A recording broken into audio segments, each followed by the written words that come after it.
दयानंद महाविद्यालय में मंगलवार को राष्ट्रीय शिक्षा नीति विषय पर संगोष्ठी का आयोजन किया गया, जिसके मुख्य वक्ता सम्राट पृथ्वीराज चौहान राजकीय महाविद्यालय के प्राचार्य डॉक्टर मनोज बहरवाल रहे। उन्होंने अपने उद्बोधन में बोलते हुए कहा कि भारतीय ज्ञान परंपरा की व्याख्या की।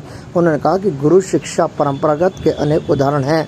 उन्होंने कहा कि भारतीय ज्ञान परंपरा नई शिक्षा नीति का आधार है। विद्यार्थी और गुरु के बीच संबंधों पर चर्चा करते हुए उन्होंने स्वामी दयानंद सरस्वती, विवेकानंद, रामकृष्ण परमहंस सहित अन्य भारतीय महर्षियों और सन्यासियों के जीवन से परिचय करवाया। इस मौके पर डीएवी कॉलेज महाविद्यालय के प्राचार्य डॉक्टर लक्ष्मीकांत भी मौजूद थे, जिन्होंने मनोज कुमार बहरवाल का पुष्पगुच्छ देकर स्वागत किया। इस मौके पर अखिल भारतीय राष्ट्रीय शैक्षिक महासंघ दयानंद महाविद्यालय इकाई सचिव के डॉक्टर महावीर प्रसाद, सह सचिव 2 हरिकृष्ण सैन, महिला प्रमुख डॉक्टर अमृता तंवर और सह महिला प्रमुख डॉक्टर ऋतु शिल्पी को नई दायित्व सौंपे गए। इसकी घोषणा की गई। डॉक्टर मनोज कुमार बहरवाल ने सभी नवनियुक्त पदाधिकारियों को शुभकामनाएं प्रेषित की। इस मौके पर एक पेड़ शिक्षक के नाम के तहत विभिन्न फलदार पौधे भी लगाए गए, जिनकी जिम्मेदारी शिक्षकों को सौंपी गई है। डॉक्टर मनोज कुमार बहरवाल ने कहा कि पेड़ सभी लोगों को लगाने चाहिए ताकि पर्यावरण सुरक्षित रहे और ज़्यादा से ज़्यादा ऑक्सीजन प्राप्त हो सके।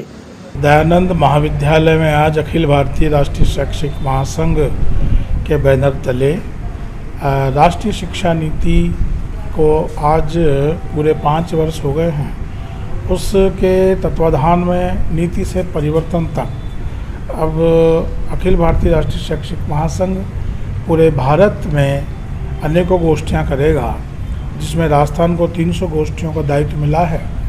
आज हमने इसका शुभारंभ किया है और इसका यही लक्ष्य है कि जो हमारी राष्ट्रीय शिक्षा नीति है उसमें क्या क्या कमियां थी और हम राष्ट्रीय शिक्षा नीति के माध्यम से शिक्षा को भाग्य से निकाल करके कर्म तक जोड़ें।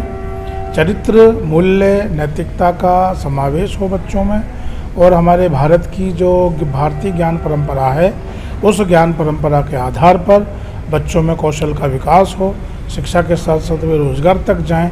आज दयानंद महाविद्यालय अजमेर में ABRSM के तत्वाधान में एक कार्यक्रम का आयोजन किया गया है। भारतीय शिक्षा नीति 2020 में शुरू हुई थी और 5 साल के बाद हम कहाँ पहुँचे हैं और हमारा लक्ष्य क्या है, हम क्या क्या बदलाव लाना चाह रहे थे शिक्षा नीति के तहत। इस मुद्दे पर, इस विषय पर आज के मुख्य अतिथि जो GCA के प्रिंसिपल साहब हैं श्रीमान मनोज कुमार बहरवाल जी, उन्होंने वक्तव्य दिया और एक गोष्ठी का प्रारंभ किया है जो कि पहली गोष्ठी थी। आज ऐसी 300 गोष्ठियाँ और की जाएंगी।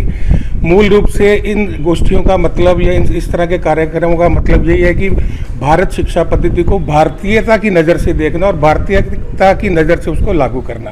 ताज़ा खबरों के लिए देखते रहें सरेराह न्यूज। अपना फ़ोन उठाएं और सब्सक्राइब करना ना भूलें।